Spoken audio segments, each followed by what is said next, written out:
Bismillah, Assalamualaikum warahmatullahi wabarakatuh. Kali ini kita akan membahas latihan persiapan PTS Biologi untuk materi kelas 10. Kita lihat dari nomor 1. Variabel bebas dari pernyataan tinggi tanaman pepaya dipengaruhi oleh jumlah air yang disiramkan pada tanaman tersebut. Nah, kita berarti harus menentukan jenis variabel dari pernyataan ini ya. Tinggi tanaman ini adalah variabel kontrol. Karena kalau kita mau mengukur tinggi tanaman pepaya yang dipengaruhi oleh jumlah air, berarti kan yang kita kontrol terus-menerus adalah tinggi tanamannya. Sedangkan kalau pepaya ini adalah variabel tetapnya, tanamannya ya. Yang bisa diotak-atik di sini adalah jumlah airnya. Oleh karena itu, yang dimaksud dari variabel bebas adalah yang kita bisa atur sendiri kadarnya, bisa kita sesuaikan untuk percobaan ini, yaitu jumlah air. Jadi untuk nomor 1 jawabannya yang B, jumlah air. Nomor 2, di sini ada langkah-langkah metode ilmiah yang masih berantakan. Berikutnya ditanya urutan langkah-langkah metode ilmiah yang paling tepat. Langkah metode ilmiah yang paling tepat itu, yang pertama, sebelum kita menentukan untuk melakukan eksperimen, kita harus menentukan masalah dulu ya. Jadi ini tahapan pertama. Setelah menentukan masalah, baru mengumpulkan informasi. Yang ketiga, merumuskan masalah. Berikutnya, merumuskan hipotesis atau dugaan sementara. Setelah hipotesis, kita harus membuktikan hipotesis itu benar atau tidak dengan melakukan eksperimen.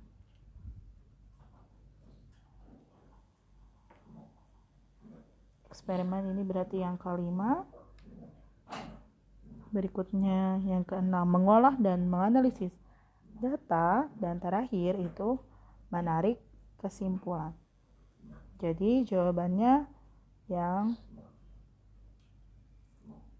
D ya, 1562473. Kita beralih ke nomor 3. Karena nomor 3 dan 4 itu soalnya sama, jadi cukup kita bahas satu kali aja. Global warming dapat meningkatkan penurunan jumlah keanekaragaman dan luas terumbu karang di pantai tropik.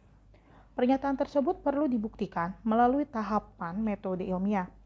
Tahapan yang harus dilakukan, kita garis bawahi ya, perlu dibuktikan. Berarti pernyataan ini masih dalam bentuk hipotesis. Merujuk ke nomor 2, kalau setelah hipotesis apa yang harus kita lakukan? Ya, dengan melakukan eksperimen. Hipotesis itu harus dibuktikan kebenarannya dengan melakukan eksperimen. Karena 4 sama, jadi kita lanjut ke nomor 5. Cacing parut atau Ascaris lumbricoides merupakan cacing yang hidup dan berkembang pada usus manusia. Cacing ini dapat berasal dari makanan minuman yang telah terkontaminasi oleh telur-telur cacing tersebut. Cabang biologi yang mengkaji tentang permasalahan di atas adalah, nah ini sebenarnya keterangan di soalnya mengenai cacing yang menumpang hidup pada tubuh manusia. Nah ini merupakan parasit. Jadi ilmu yang berkaitan atau yang mempelajari tentang parasit adalah parasitologi. Kalau untuk yang B, bakteriologi, nah ini untuk bakteri, mikologi jamur, imunologi itu sistem imun. Pantai ini sebenarnya nama lain dari tumbuhan ya.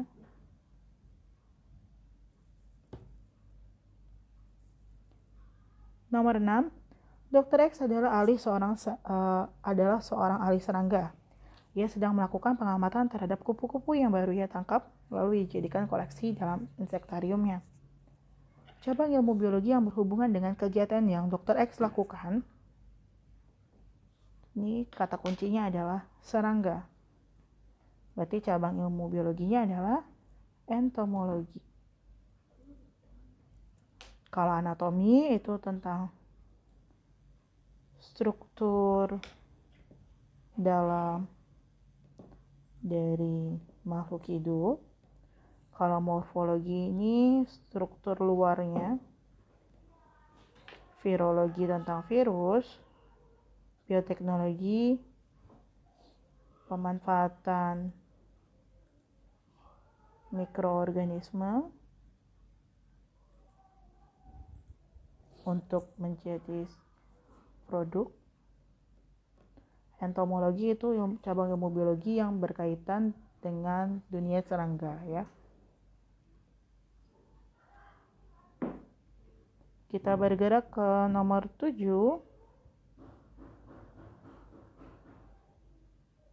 Virus hanya dapat berkembang biak di dalam tubuh makhluk hidup, baik bakteri, hewan maupun tumbuhan. Bagian virus yang sangat berperan dalam pembentukan individu virus baru. Nah, yang sangat berperan dalam pembentukan individu virus baru. Bagian yang berperan ini adalah asam nukleat. Asam nukleat virus itu apa? DNA atau RNA, hanya salah satu saja. Nah, ini digunakan virus untuk memperbanyak dirinya atau bereplikasi ya. Kita pindah ke nomor 8. Perhatikan ciri organisme berikut ini. Ciri-ciri virus ditunjukkan oleh nomor. Virus itu kan tidak terlihat ya, ukurannya kecil, dia lebih kecil daripada sel. Jadi virus ini sifatnya mikroskopis. Sedangkan kalau makroskopis itu yang bisa dilihat dengan mata telanjang. Bersifat parasit sejati ya. Memiliki 2 fase kehidupan. Memiliki materi genetik berupa DNA dan RNA. Nah, kalau melihat materi genetik, kita harus berhati-hati. Virus itu memiliki salah satunya saja, DNA atau RNA. Sedangkan di pernyataan nomor 5 ini menggunakan kata dan. Jadi ini letak salahnya di situ ya. Jawabannya 2, 3, dan 4.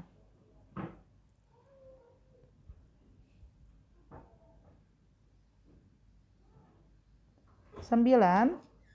Perhatikan struktur virus tersebut.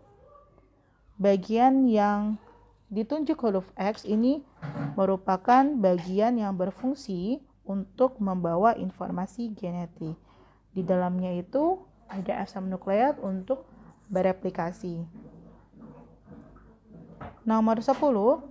Berikut ini penyakit yang disebabkan oleh virus. Kita lihat di sini ya. Kalau disentri ini disebabkan oleh bakteri. Malaria ini protozoa. Tetanus disebabkan oleh bakteri, Clostridium tetani namanya. TBC itu juga disebabkan oleh bakteri. Nah, yang disebabkan oleh virus itu adalah herpes. Nama virusnya adalah HSV. Herpes simplex virus. Nomor 11. Penyakit yang menyerang tubuh manusia bisa disebabkan oleh bakteri, virus, jamur, maupun hewan. Kelompok penyakit di bawah ini yang disebabkan oleh virus. Ini yang A ya. Influenza, rabies, cacar, dan polio ini semua disebabkan oleh virus. Kalau yang B, yang bukan disebabkan oleh virus, ini adalah diare. Diare itu disebabkan oleh bakteri ya. Jadi yang poin B itu salahnya pada diare. Berikutnya untuk yang C ini pada radang paru-paru. Yang D ini koleranya. Yang E batuk.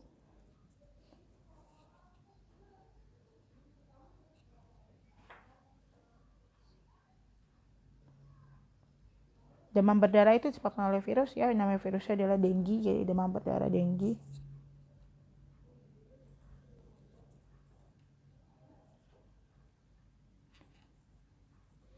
Kita lanjut ke nomor 12. Penyakit yang diderita anak seperti yang tampak pada gambar tersebut disebabkan oleh ini adalah penyakit campak ya. Bedanya apa dengan cacar? Kalau campak itu bercak-bercak kemerahan seperti ini. Kalau cacar itu membentuk papul ya, bulatan-bulatan yang di dalamnya itu ada cairannya. Contohnya cacar air. Itu virusnya zoster. Tapi kalau untuk campak, virusnya adalah morbillivirus.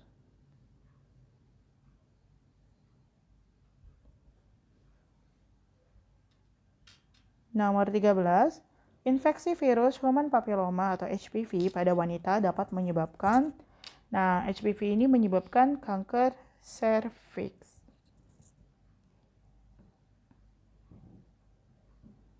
Nomor 14, perhatikan gambar siklus reproduksi virus di bawah ini secara berurutan X, Y, dan Z. Kita lihat ya, X ini sebenarnya kalau dilihat ini awalnya kan menempel ya, terus setelah masuk berarti di sini adalah tahap penetrasi atau nama lain adalah injeksi, di mana virus yang menempel pada sel inang dia memasukkan materi genetiknya ke dalam sel inang. Terus berikutnya ada fase perakitan.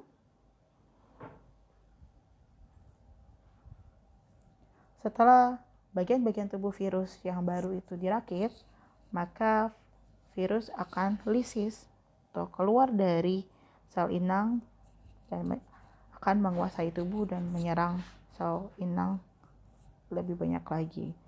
Jadi untuk nomor 14 jawabannya adalah A. 15. Seorang yang pernah terkena cacar memiliki resiko kecil akan terkena cacar untuk kedua kalinya. Mengapa hal tersebut bisa terjadi?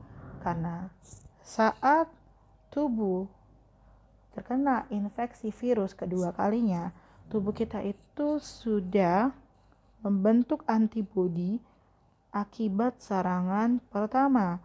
Sehingga saat terserang virus yang sama, virus itu akan bisa diatasi oleh antibodi yang sudah terbentuk di dalam tubuh. Jadi untuk nomor 15 jawabannya C.